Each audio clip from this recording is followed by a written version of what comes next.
Starting an exciting part of this conference, live demo on digital forensics by Nikhil Mahadeshwar, who is the founder of Cybersecure India, along with Mr. Tushar Verma, who is a cybersecurity consultant from Dubai. And I also request all our esteemed delegates who are outside or in the expo area, you can take your seat because trust me, this session of 15-20 minutes will be very, very exciting. So over to you, Nikhil Mahadeshwar and Tushar Verma. Huge round of applause for them, please. Good evening. So, understanding the time crunch, I won't take much of your time. Uh, Even if the topic is digital forensic, due to time crunch, we'll be covering only some part of mobile spying now, and the presentation is of forensic, which will be covering it. Touch base. Okay, that's a great thing. So let us understand. I'll introduce my organization. I'm from Cybersecurity India, which is an initiative by Feathers CSI Foundation. We are a Section 8 non-profit company. We are an initiative of more than 10,000 people all around the globe. We not only operate in India, but we have similar initiatives in African region named as Cybersecurity Africa, in UAE, UK, and some other parts of the globe. We work with the law enforcement agencies. We work with universities.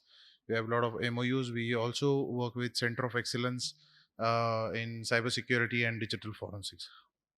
So let us understand the forensics part of this talk. So we say, okay, digital forensics, it's possible on which all devices? It's possible everywhere. So on computer, forensics is possible when there is a crime. And prior, how it used to happen, it's like only cybercrime was investigated using digital forensic techniques. But now all traditional crimes also are basically investigated using digital forensic techniques, because the digital evidence, which plays a very important role in any type of crime, and that digital evidence is basically a mobile phone or a wi-fi router, or it can be any computer or a pen drive or anything. No, it is not only about computer or laptop. Now it is also about let's say we all use we have smart homes, or we use smart television, or IoT devices. So before even going at home, you can turn on your devices using some technology, some applications which you are using, some devices nowadays which are enhanced. And when we talk about all this, so when we say about mobile forensics, so every subject is in its own depth. So we use iPhone and Android, and it's not that easy, because when we say Android, some people may use Samsung, some people may use Oppo, Vivo, or one say OnePlus. So when we use a Vivo phone, it has a Fun Touch OS. A OnePlus phone has a Color OS, and let's say some other phones, like when we say Oppo, Vivo has Fun Touch, Oppo has Color, and this OnePlus will have Oxygen OS. Then MI will have its own MI UI, and so on. There are many flavors, but when it comes to iOS, iOS will have its own standard operating system, and that is how the job of a digital forensic investigator again becomes more and more hard, because there are a lot of anti-forensic techniques nowadays which are coming into picture. So forensic can be done in all this type of devices. Talking about specifically cloud, so cloud is a critical part, and on cloud environment also forensics is possible. There are many incidents which we have investigated as an organization on cloud forensics. So today also I'm going to connect this demonstration and presentation on how your personal security, which is our own mobile phone basically, and can be compromised, and how cloud forensics can be used here to investigate the same, or how it was used in the past to investigate the same, and which was a global case study. So when we let's talk about mobile phone, I'm skipping the presentation part and quickly jumping on the demonstration part. Here we have bugged someone's phone into the audience, and so I'll just request some a cordless microphone basically. Dr. Rupam, I've taken the name right. Rupam, Dr. Rupam, right? So we have we have bugged his phone with the spyware, and what I will do is I will just show the dashboard of his phone here, and Dr. Rupam has to confirm if the details which I'm able to see on the screen is correct or wrong. Correct. And Dr. Rupam, so Yes, correct. can I say that your phone's battery percentage is approximately 63%? Is that Yes, information correct, correct? correct. So when we install any of the application into the phone, we give a lot of permissions like camera, microphone, contacts, SMS, call logs, media, everything, storage, and this is how basically a spyware works. So, Dr. Rupam, using the front camera of your phone, we have taken the picture. Did you know about it? So, can you see? Using the front camera, I have taken the picture. Okay, you will later we can do it once more. If you can just catch the phone near you, and I can take your selfie. So even if the phone is lying on the table or in your pocket, so wherever we take our phone nowadays, from what bedroom to boardroom, everywhere we have our phone, and depending on the connectivity and all, it's okay. So we have a very good selfie of Dr. Rupam and the wonderful audience who is surrounding. And I bet you will not find that photo in his phone. Okay. So basically, that is important. And again, but that photo now not it is not in his phone, but it is on my cloud. Okay, that is really important here. So I can take the photo from the back camera. I can listen to the live audio. Whatever is he is doing on his screen, basically I can capture that, and the screen also whatever he is doing will give me the data. Now let us come to the SMS. When you say, yeah. Yeah, so I'll come to the solution parts, and that I'll cover in the solution part, how someone will like come to know. Okay, so I'll only show two messages which he received today at 10:37 on 21st November, and 3:59 on 21st November. Okay, so it says get an instant ICICI Bank Express loan, right? Is the Yes, message correct, there? correct. There are two other messages also, two, three other messages also which he has received. But if the attacker can receive this message, the attacker can receive the OTP which he is receiving, and his all social media accounts can be hijacked. His Instagram password can be reset. His WhatsApp account can be hijacked. His Facebook. You all say we have a two-factor authentication, right? You get a SMS on your mobile phone, and then you are able to log in. Then we'll do some other demonstrations also. Let's say your phone may be on silent because you're sitting in a conference, right? So your phone may be on silent. So let us do some like we can say techniques here. Till the time I'm moving to the silent profile technique, I'll also show Mr. Rupam's directory, that is storage, and we can see the DCIM folder which contains the maximum critical information, which is what? Photos, documents, downloads, fund transfer screenshot. I won't open that. That may be critical information, right? So this all information we store very easily in our phone, and that can be transferred on the cloud. That is what I wanted to display. Okay. So coming on the silent part, so I can just send a command. Are you sure that your phone is on silent, right, sir? Not yet. Just check once. Yes, not It's on silent, right? How is it ringing now? So we can play things with a single click. We can just okay. I'm just yeah. You can stop it there. So any of your friends' number who is sitting here? Can you tell me your friend's number? कोई है यहाँ पे इनके पास आपका number है? बताइए number. 7898 78 22 22 444. 7822. एक minute, I will just check. हाँ एक मिनट. आगे 7898 228 वापस 22 क्या? 782222 7898 228 444. Okay, it's 7898222894. Is it correct? 444. 9844. Can you come again, please? हाँ, आप ही बताइए. 7898228444. Okay. What is your good name, sir? Parag. Okay. Is your phone calling Mr. Parag? Mr. Parag, are you Yeah. receiving his call? Yes, calling. Can you confirm? No, I'm not receiving. Is your phone calling? Just put it on speaker. No, it's not calling, right? I received the call from Parag.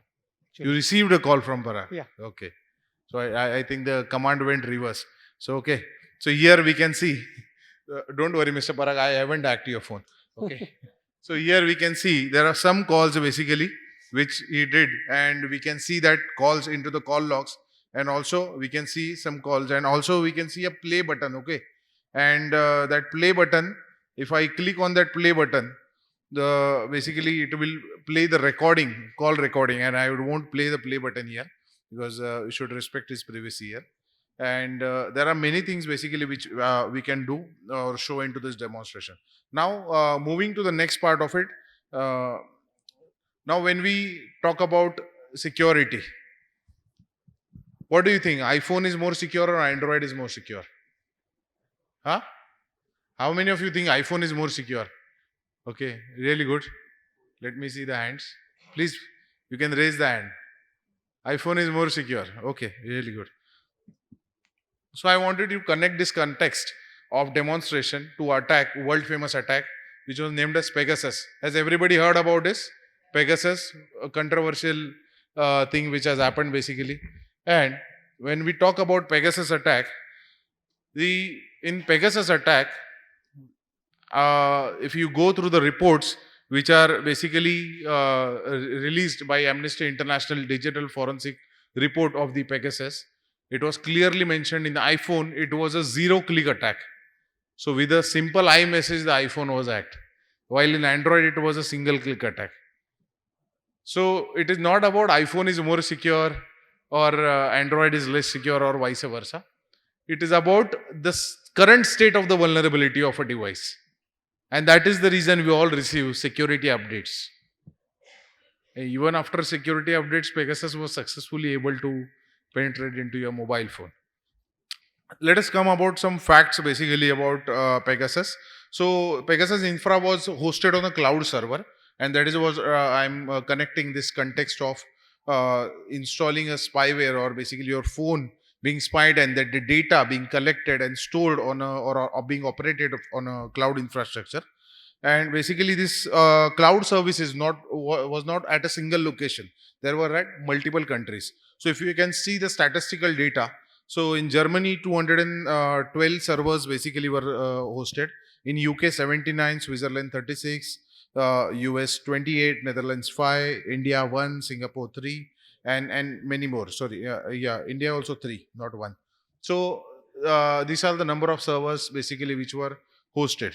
When we talk about who are the CSPs, cloud service providers, and you can see there are DigitalOcean, there was Linode, there's Amazon, UP Cloud, that is UpCloud, and one more. So, and there are some other names also. So, where is this data coming from? Again, you can go and verify about the data from Amnesty International's detailed report. I've given the URL of, and again, it's a very big report, like more than 200 pages report. It is there. Many facts, and also there is a book written basically completely about this investigation, which is available on Amazon and Audible also, Pegasus, by these two wonderful authors. So this is the fact basically. When we are hosting any type of service, how do we know that the service is legitimate? All this data basically, whatever is coming and transferring and going is legitimate, or this is legal, or is used for legal purpose in some words. So if I am hacking phone of Dr. Rupam, is it legal? Is it am I fetching basically? I am fetching his private photo, his videos, his bank account details, or his SMS, his contacts, and everything. It is not legal. But there were few cloud services again which were used for such type of activities at the time of Pegasus, and which again got open in the investigation. So what is the solution approach for it? And now I'll come to your answer. So first of all, you may be using any type of cloud service, may it be shared infrastructure, may it be we can say dedicated infrastructure. So your forensic readiness audit is important, because tomorrow if anything goes wrong and if law enforcement comes to investigate, or even a lot of people talked about DPDP, under DPDP also there is a lot of clauses for incident response, comes for investigation, and you say no, we don't have enough logs, then again you will be in a problem. Then basically solution approach is also, you can analyze the cloud infrastructure which you are hosting. Is it being used for committing any type of crime or not, or committing any type of illegal activities or not? That is really important. A secure config review is critically important in that aspect. So when you bring a Wi-Fi router to your home, you never change the ID and password or the basic configuration. We use it as it is, right? So same we do with the cloud. So okay, we have purchased Amazon, we have purchased Google or Azure or any of the cloud. We say okay, it's more secure. Yes, it's more secure, but you have to do a secure config review, and that is critically important. And the solution, how will you check if your phone, specifically bureaucrats or people working closely with the government, may basically have faced such type of issue?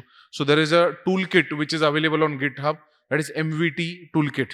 So mobile verification toolkit, it is critically important. You can go on GitHub and download it and scan it. So answer to Sovikji's answer is, how will you come to know? So you can install the MVT toolkit and get a detailed report of it. Because if a spyware which is highly sophisticated like Pegasus, or again there are many other sophisticated spywares also, which your antivirus also will not be able to detect, because this such antivirus is so highly sophisticated, they bypass your antivirus, and they go into the stealth mode, they work in a binded mode with some another app. So some toolkits like MVT are critically important to get installed and get the data out of it and then analyze it. Also here, when we say we are using cloud infrastructure, so security and forensic readiness should be by design and not as an option. So when you are building some application, when you're building some cloud architecture or infrastructure, security and forensic readiness should be by design and not by an option. That is what basically I wanted to present today. And as a responsible citizen of India, you should be responsible netizen too. I'll hand it over to Mr. Tushar Verma about further demonstration. Okay. Okay, so hi everyone. So in my talk, I will be explaining about how it is important to have your mapping of your assets for any MNCs.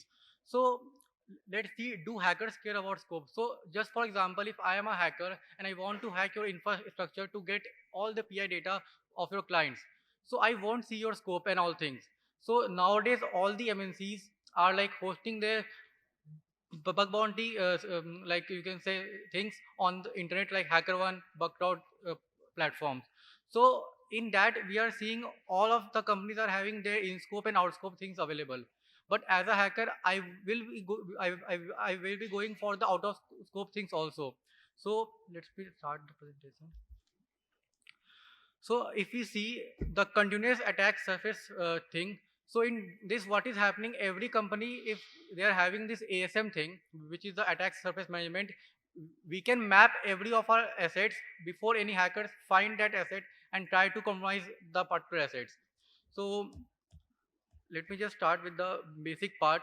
So if you see the external attack surface management chart, so first thing is the asset mapping thing. So let's say you are having a company which is having the cloud infrastructure in Amazon or let's say Azure services. So you must be having your S3 bucket open or Azure bucket. So in that, let's say if your S3 bucket is open to all and anyone can upload their let's say document and everything on that. So a hacker can try to uh, hack the S3 bucket thing, upload their database and try to do a scam from your client. So the first approach is to start mapping your assets for all the, like let's say a company is having a very you can say huge cloud tech team, so they must be having the cloud architecture process, and in that case we will having some S3 bucket available on the internet. Or let's say if we are making some applications live on the internet, then maybe we will have something to hack as a hacker. So the first part is to start the asset mapping. Now, after doing the asset mapping things, we need to first make the priority list. So for every company, they have a business threat model. So according to the business threat model, the head of the company, the CISO or the head of department will start making a plan to fix the high bugs first and then go for all the low hanging fruits. So in this, basically what is happening as a CISO, a single person can't handle all the assets, can't manage every of the assets which are on internet. But since there are so many of data breaches happening on the internet, we need to have a knowledge about all the assets which are available on the internet. So this asset mapping thing will help you to have a clear picture of all your assets which are available on the internet. Now after mapping, when we have make a like understand the business threat model, we'll be having a plan to fix all the high findings. Then after that, we'll try to mitigate things. Let's say if we are having a same application being deployed every day, or let's say every week, I will try to mitigate the common flaws in it. And after that, we'll be doing a continuous monitoring, like hacking all day. Like if you're sleeping also, this asset thing will be going on in the night also, and all the asset, if let's say it's been on the internet, we'll be having an alert. So just for a demo purpose, I have used an open source platform on the site home.mp.government.in. So it's a government website. Uh, just a minute. So, okay, so now if we see the dashboard, it's a very basic dashboard. So if you go on for a market like you can say corporate level, so there are the paid ASM tool available. But if you go for an open source, let's say a simple ASM dashboard, it's like that. So in this, if we see, the dashboard is giving me all the information for the site home.mp.government.in. But now let me just change the site to a different site. Just a minute.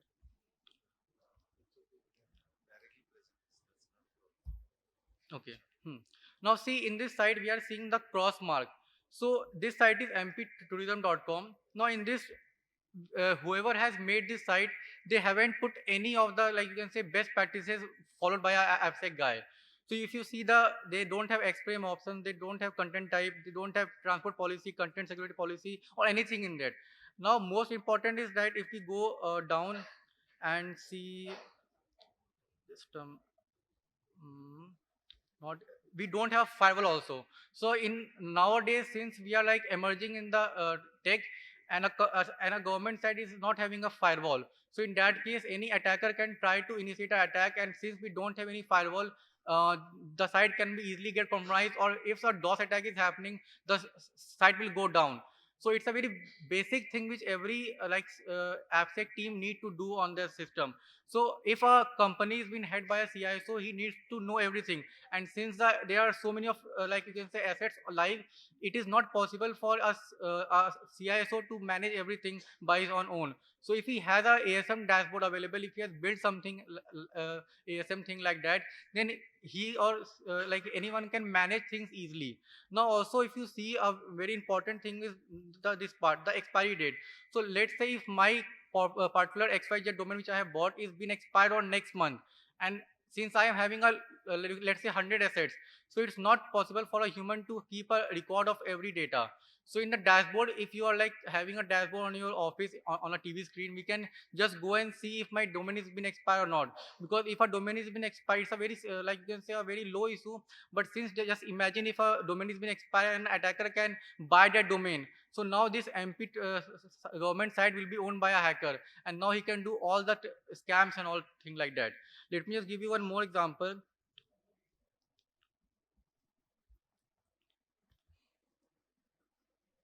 Hmm. So now if we see this one, this is also a MP government. Huh, okay. So this is also a MP government site. Now in this site, if we just do a ASM scan, we are seeing the basic thing is not available. The basic thing for anyone to send mail. Now as we know, every day we are having some scams and on our phone call, on emails and all. Now this site is not having the thing like only having SPF, not DKMI, DMARC and everything. So a hacker can use this particular domain to spoof any email to any of your client, and the client will see, okay, this email has come from the MP government site, so he will just send you the answer. So let's say if I am a hacker, I will try to do a email spoofing attack on any of the MP government employee, and I will ask that please just give me a password of let's say particular VPN or anything like that, and I can try to just do some attack on that. So this is what call about the ASM thing, and it's the, I think, the first piece of hacking.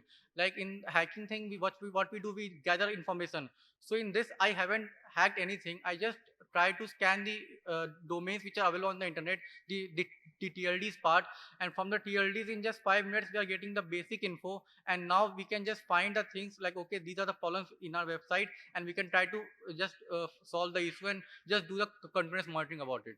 That's all. Thank you so much.